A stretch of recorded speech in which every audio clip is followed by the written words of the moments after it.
மதுபான சாலை திறப்பது சம்பந்தமான ஒரு எதிர்ப்பு கடிதத்தை இன்று நாங்கள் இந்த எங்களுடைய மது தீர்வை ஸ்தானத்திற்கு நாங்கள் வழங்கியிருக்கோம். இதற்கு முன் நோர் பிரதேச செயலருக்கு சென்று எமது எதிர்ப்பினை தெரிவித்திருக்கின்றோம். இது எவ்வாறு இந்த லைசன்ஸ் வழங்கப்பட்டது என்பதை நாங்கள் கேட்டிருக்கின்றோம். அதாவது குயில்வத்தையிலே நிரந்தர வதிப்பிடம் கொண்ட யாரிடையே உத்தரவும் இன்றி இந்த அனுமதி பத்திரம் வழங்கப்பட்டிருக்கின்றது.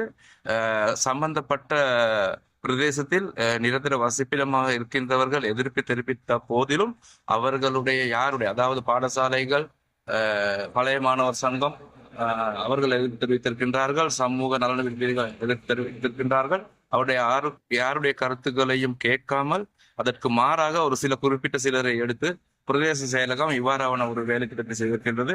ஆகவே நாங்கள் இந்த பிரதேச செயலகத்தை நாங்கள் வன்மையாக கண்டிக்கின்றோம். இது அம்பகம் பிரதேச செயலகமாக இருந்தாலும் பரவாயில்லை, நோட் பிரதேச செயலகமாக இருந்தாலும் பரவாயில்லை. நாங்கள் 2 பிரதேச செயலங்களையும் வன்மையாக கண்டிப்பதோடு மறுபரிசீலனை செய்யும்படி உத்தரவிட்டிருக்கின்றோம். இருந்து சமூக நலம் விரும்பிகளோடு மதுவரி கிடைக்கலத்திற்கு நாங்கள் வந்துள்ளோம். குயில்வத்தையில் புதிதாக திறக்க உள்ள மதுபான சாலையை திறக்க வேண்டாம் என ஒரு கோரிக்கையை முன்வைத்துள்ளோம். இது போக குயில்வத்தையில் நிரந்தர வசிப்பிடம் இல்லாத ஒரு சில கூட்டத்தை வைத்துக்கொண்டு நோர்வுட் மற்றும் கினிகத்தன அம்பகமுக ஆபீஸ் இவர்கள் எவ்வாறு இந்த கூட்டத்தை முன்னடத்தி லைசன்ஸ் அதாவது அனுமதி பத்திரத்தை கொடுத்தார்கள் என கேள்வி எழுப்பிய போது அவர்கள் சரியான ஒரு பதிலை எங்களுக்கு வழங்கவில்லை. இப்படியே செல்லுமாக இருந்தால் ஒரு நகர்ப்புறத்தில் குறைந்தது ஒரு 5 மதுபான சாலை கூட இல்லை. ரொசலையான 320 கிராம சேவர் பிரிவில் கிட்டத்தட்ட ஏற்கனவே ஒரு 3 பார்கள் உள்ளது. மொத்தமாக மக்கள் தொகையை பார்த்தால் 1400 குடும்பம் தான் இருக்கிறது. இந்த 1400 குடும்பத்திற்கும் எதற்காக இன்னொரு பார் திறக்கிறார்கள் என்று தெரியவில்லை. இது யாருடைய பின்னணியில் இயங்குகிறது என்றும் எங்களுக்கு தெரியவில்லை.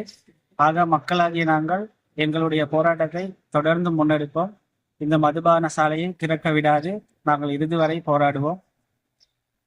320 கிராம சேவை பிரிவில் ரிசல்ட் வருஷத்தில் 5 பார் இருக்குது.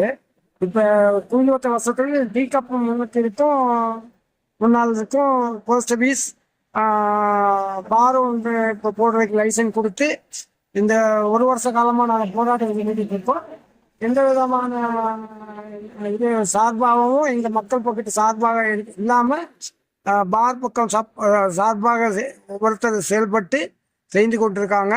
அது உடனடியாக எங்கள் ஜீவன் தொண்டமாக அவர் இதை பேசி உடனடியாக நிறுத்தும்படி நாங்கள் ஜீவன் தொண்டமானுக்கு அறிக்கை கொடுக்குறோம்.